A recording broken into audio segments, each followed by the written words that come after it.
warahmatullahi wabarakatuh. Selamat datang di Desti Beauty, ngobrolin kecantikan dan kesehatan bersama aku Desti Anggriani. Oke, kita lanjutkan lagi untuk sharingnya kali ini. Untuk sharing kehamilannya saya kira sudah cukup di situ.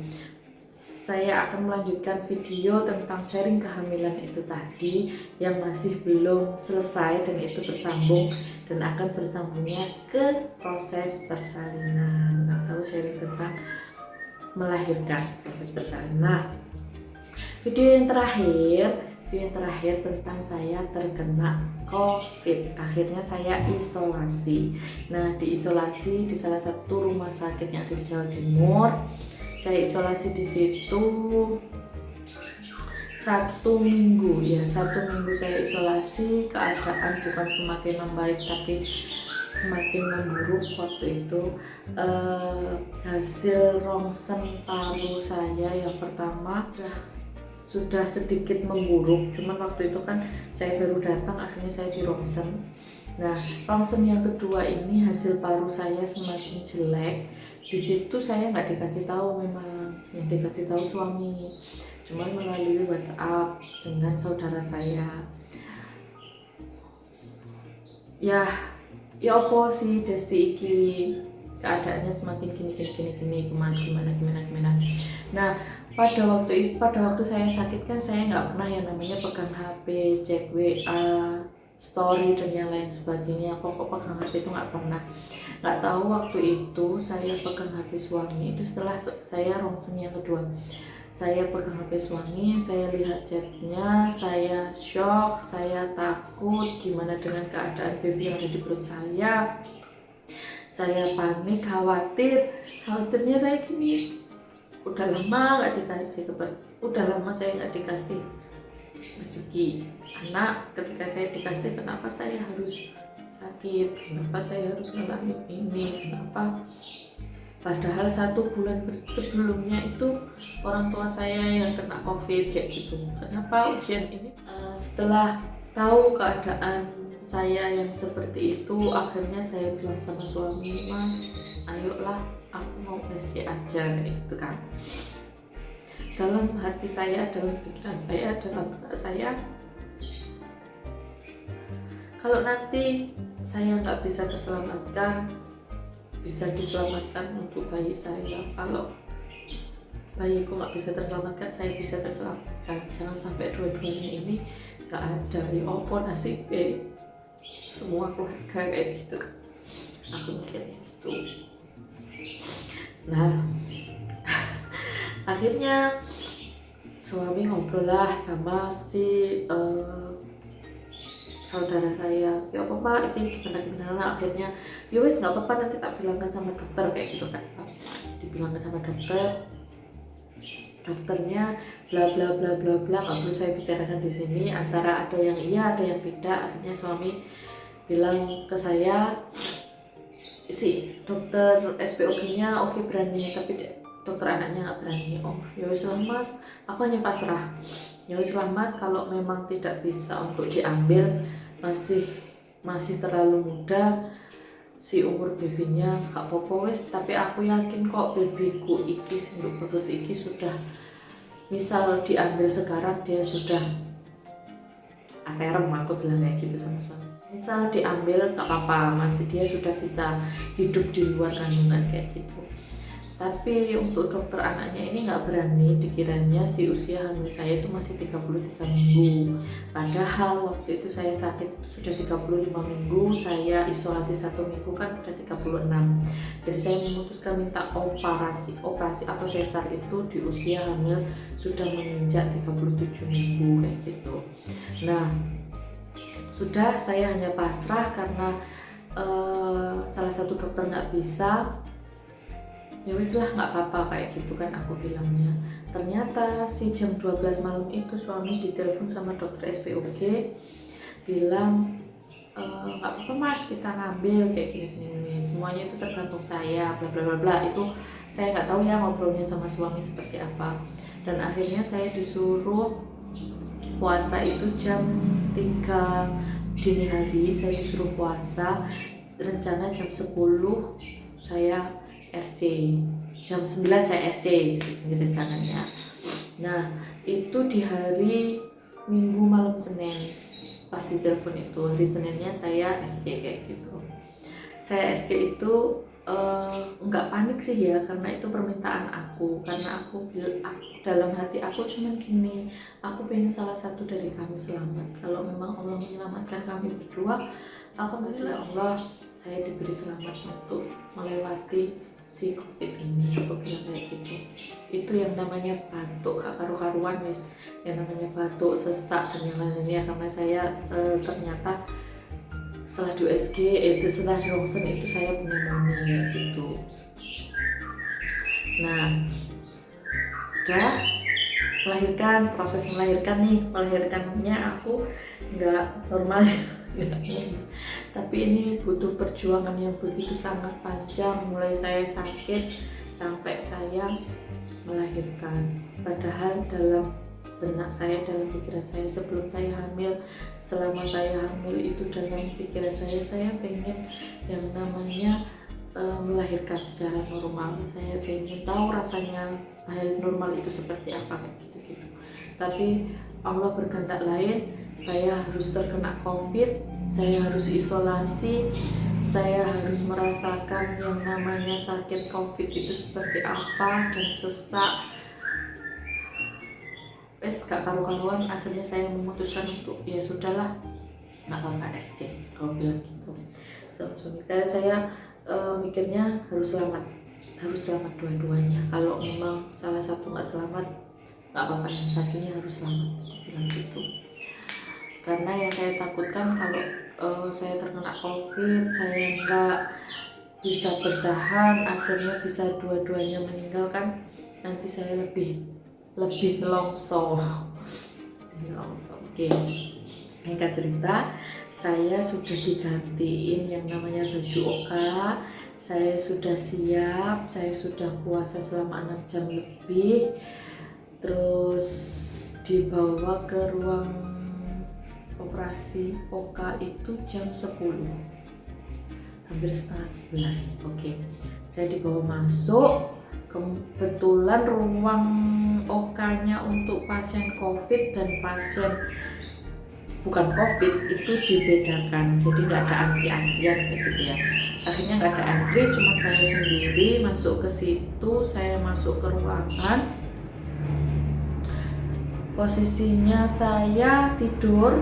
Nah ternyata saya nggak bisa bergeser, bednya itu nggak sama, akhirnya kan nggak bisa digeret, nggak iso ditarik sama si perawatnya. Akhirnya saya naik sendiri ke meja operasi, sama perawatnya saya disuruh tidur. Cuma saya bilang gini, habis ini saya di bios, saya nggak usah tidur, duduk aja. Oke, saya duduk, saya melihat banyak perawat masuk keluar langsung pak brul kayak gitu masuk semua, kayak yang namanya ayam dikasih makan gitu ya.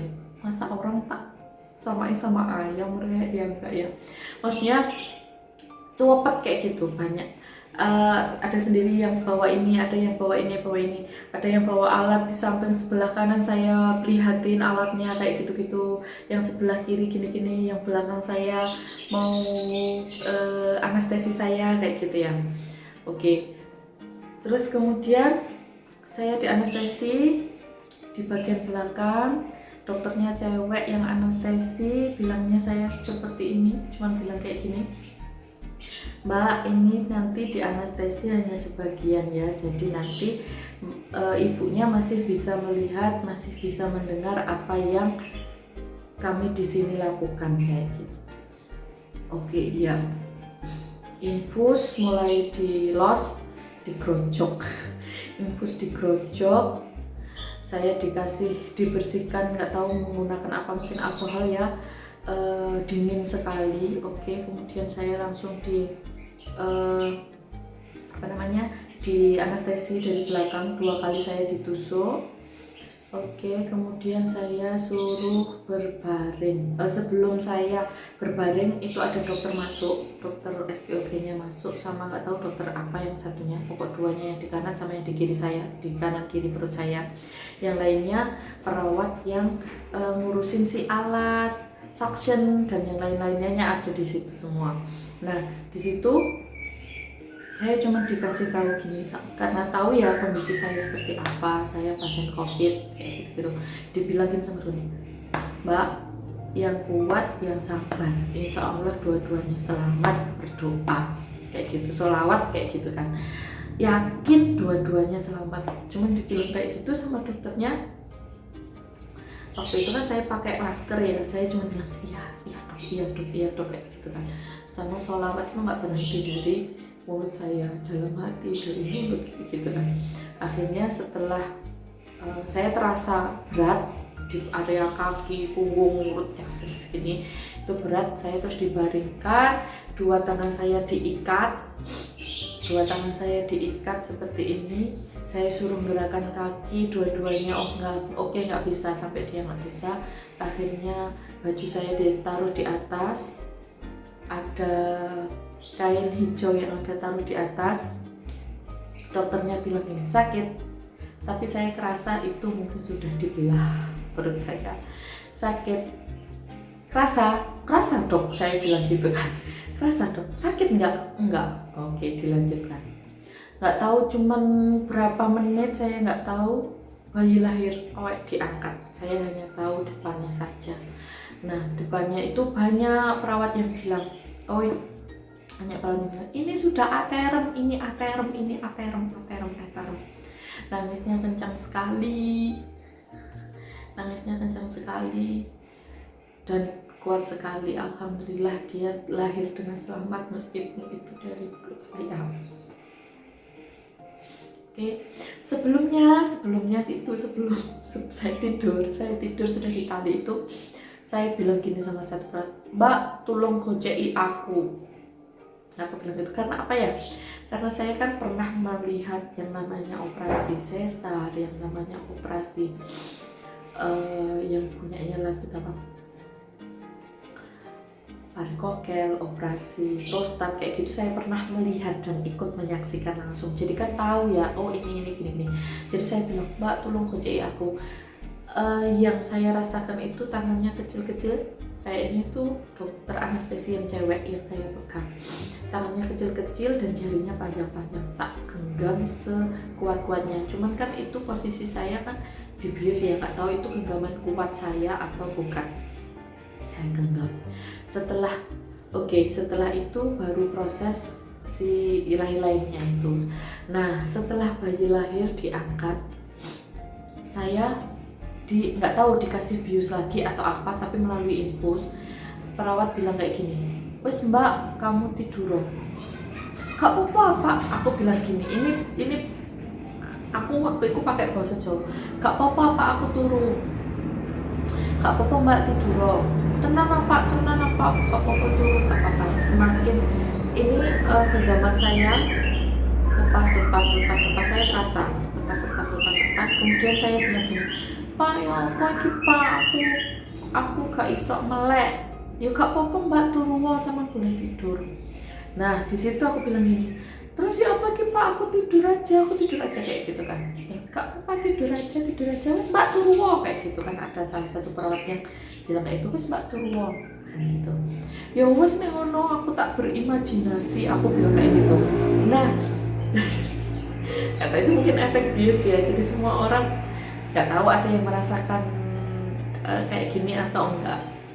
Jadi itu saya kayak dibawa di dalam lorong, dia itu warnanya hitam navy kayak gitu ya, di dalam lorong, terus ada bintang-bintang, ada berkelap-kelip bintang kayak gitu ya. Nah, di situ saya ngobrol sendiri, bla bla bla ngobrol. Saya dengar perawatnya bilang, Mas Mbak turu kayak gitu. Cuma saya tetap aja nggak tahu ya itu apa efek abuse-nya atau apa. Nah, udah cepet banget itu saya SC-nya itu, terus saya keluar saya keluar pun itu juga nggak tahu. Saya ngobrol sama mbaknya perawat, mbak aku ada di Gowonandi, mbak tolong mbak, iki seakan-akan itu kakiku iki apa ya, kayak posisi duduk gitu loh, seakan-akan kakiku kayak posisi duduk. Aku minta tolong perawatnya begini, mbak tolong mbak sikilku iki lurus no, sikilku iki durung lurus, aku bilang gitu kan sama mbak Eko. Oke lurus mbak, ini lurus gini sampean lurus kayak gitu kan. Nah terus akhirnya aku dibawa sampai ke ruangan, berat semua rasanya. Terus terus mbak sama tidur ojo ngomong aja, bilang kayak gitu. Padahal itu selama aku dimasukin bius, nggak tahu itu dimasukin bius lagi atau apa, anestesi lagi atau apa, nggak tahu. Yang dari infus itu, dari situ saya ngobrol sendiri sampai saya dibawa ke ruangan. Saya ngobrol sendiri. Masa nifas 2 jam pertama itu kan krusial ya. Kalau yang nggak bisa ada sesuatu, ada perdarahan atau apa yang dilekatkan, nanti bisa kematian kayak gitu ya. Tapi saya nggak ada pikiran yang sampai segitu. Cuma saya tidur. Saya bangun jam 3-an, jam 4, jam 3 itu suami sudah beres ngapa-ngapain, sudah balik lagi ke ruangan isolasi sama saya. Bayinya ada di ruang bayi, di ruang isolasi juga. Oh enggak di ruang isolasi bayi, pokoknya dipisahkan dari saya, nggak langsung IMD, nggak langsung menyusui aku langsung kayak gitu-gitu. Nah itu nanti next video lagi. Nah itu terus kemudian saya pengen minum tapi belum dibolehin minum karena belum kentut, belum dibolehin minum karena belum 9 jam sampai 9 jam kayak gitu kan. Aku minta minum, dibolehin minum, saya minum itu langsung 1 gelas. Nah itu kesalahan saya, langsung menggigil waktu itu, kedinginan, nggak kuat. Akhirnya saya nunggu lagi beberapa jam, saya baru boleh minum. Nah, itu proses persalinan yang begitu singkat. Saya lahir di usia kandungan 37 minggu, tepat 37 minggu. Tapi dengan baby lahir dengan berat badan 3,4 kg, panjang badan 50 cm, agar skornya 8/9. Nah di situ saya bersyukur nih, terima kasih Allah, Engkau sudah memberikan nyawa lagi kepada saya dan baby saya. Yang kemarin saya frustasi, aku kuat nggak. Ternyata Allah ngasih jawaban, kamu masih diberi umur kayak gitu. Karena banyak teman-teman yang hamil kena COVID, babynya meninggal, kalau nggak gitu baby dan ibunya meninggal kayak gitu. Banyak kasus yang seperti itu yang dia terkena COVID. Tapi ini saya bersyukur sekali, saya masih diberi umur sampai saat ini.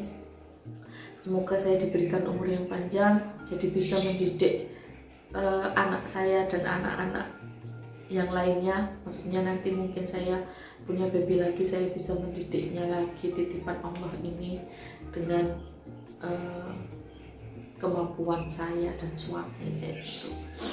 Nah itulah sharing tentang proses persalinan yang begitu sangat cepat. Belum waktunya, belum masih 37 minggu, nggak ngerasain yang namanya sakit. Sakitnya karena COVID, paniknya karena saya bisa terselamatkan atau enggak. Saya takut COVID-nya ini nanti berlanjut dan akhirnya akan nggak tertolong dua-duanya. Mending saya memutuskan untuk SC kayak gitu. Akhirnya ya sudah SC di usia kehamilan 37 minggu. Perjuangan untuk menjadi ibu masih belum selesai di sini, karena perjuangannya masih panjang sekali. Nah, setelah proses persalinan ini berlanjut proses yang namanya kita menyusui nifas kayak gitu ya.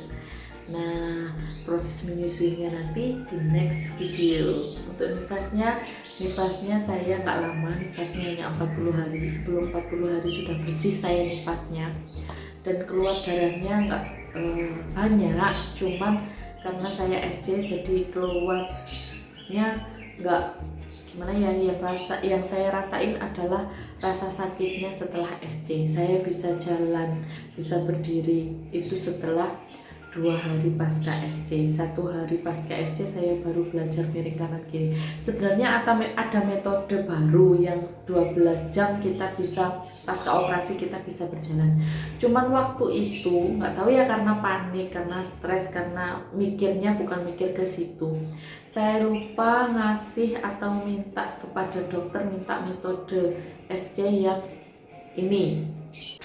Ceritanya saya lupa untuk meminta metode SC yang itu. Akhirnya ya sudahlah, saya di SC dengan metode apa saya nggak tahu. Yang jelas itu saya 2 hari baru bisa belajar jalan. Hari ketiga kalau nggak salah, Selasa Rabu ya, Rabu itu dan Selasa Rabu saya baru minta pulang ceritanya. Padahal itu hari Selasa saya sudah dibolehkan pulang, cuma saya masih kuat nggak ya pulang kayak gitu. Nah itu si baby pun dia nggak sama saya, akhirnya baby pulang terlebih dahulu, diambil sama saudara saya. Ceritanya diambil itu karena apa? Karena saudara saya kan swiper ya, jadi kan dia tahu siapa yang positif COVID, siapa yang enggak, ceritanya kayak gitu. Nah ada baby baru lahir setelah saya SC itu, ada baby baru lahir, dimasukin di tempat baby, ruang baby, orang tuanya juga isolasi COVID. Nah si baby ini swab pertama dia sudah positif, sedangkan si babyku swab pertama dia negatif. Nah saudaraku ini panik, bawaan pulang, wes cabut berkas untuk pulang si babynya, kamu kalau bisa pulang juga. Tapi aku jangan, aku masih belum kuat kalau aku harus pulang sekarang, aku bilang gitu ke suami. Nah akhirnya si baby dijemput terlebih dahulu, pulang terlebih dahulu, saya masih di ruangan isolasi kayak gitu. Nah setelah saya pulang, hasil swab keduanya si baby keluar dan hasilnya positif. Di situ saya down lagi. Saya positif, masih harus isolasi mandiri di rumah setelah isolasi di rumah sakit. Sekarang babyku ganti yang positif. Ini gimana? Allah ngasih ujian yang sangat indah sekali yang saya harus menikmatinya ini kayak gitu. Aku bilang kayak itu, kuat ya Allah, kuat. Setelah orang tua saya, setelah bibi dan bude saya yang kena COVID, sekarang gantian saya dan suami. Setelah saya masa isolasi rumah sakit selesai, isolasi mandiri di rumah, sekarang anak saya yang kena harus mengalami COVID juga. Di situ sedih sih, iya ya, sedih, sangat sedih sekali. Ternyata COVID itu memang benar-benar ada, cuman nggak tahu lah. Sekarang kayaknya kalau semuanya sudah terkena itu sudah biasa kayak gitu. Nah udah di situ saya ketemu sama baby. Enggak deh, belum. Saya nyampe rumah, baby belum nyampe rumah. Baby hasil swabnya positif, dia panas, dia gejalanya hanya panas aja ya. Si baby ini dia panas, dia dibawa ke dokter anak, sama dokter anaknya kembalikan ke ibunya biar disusui ibunya kayak gitu. Akhirnya malamnya dikembalikan ke saya, ketemu dengan saya. Itu saya masih gini, karena saya selama dari setelah melahirkan itu saya hanya tahu ketika bayi diangkat dari perut saya. Setelah itu saya nggak tahu lagi, tahu hanya melalui video, secara langsung saya belum tahu. Dan tahunya malam itu aku sendiri bayi, aku bilang kayak gitu, ini bayiku, aku bilang itu. Saya masih diberi selamat sama Allah, masih diberi sehat sama Allah sampai sekarang.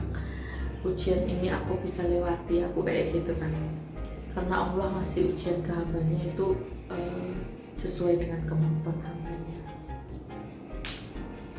Oke, singkat cerita sudah kembali ke saya dan saya harus menyusui Nah, menyusui ini nanti ada di video selanjutnya kayak gitu. Nanti aku sharing tentang menyusui, tentang pengalaman aku ya. Ini aku tutup terlebih dahulu. Terima kasih sudah menonton video ini. Semoga sharing ini bisa membuat teman-teman semua ya apa ya, aku hanya mau berbagi pengalaman sih pada kalian semua. Jadi mau di skip video ini juga nggak apa-apa. Sebenarnya video ini aku buat untuk pribadi aku dan keluarga kayak gitu. Tapi kalau teman-teman mau lihat pengalaman aku, mau dengar pengalaman aku, nggak apa-apa, ditonton. Terima kasih sudah menonton video ini. Sampai jumpa di video selanjutnya. Bye. Assalamualaikum warahmatullahi wabarakatuh.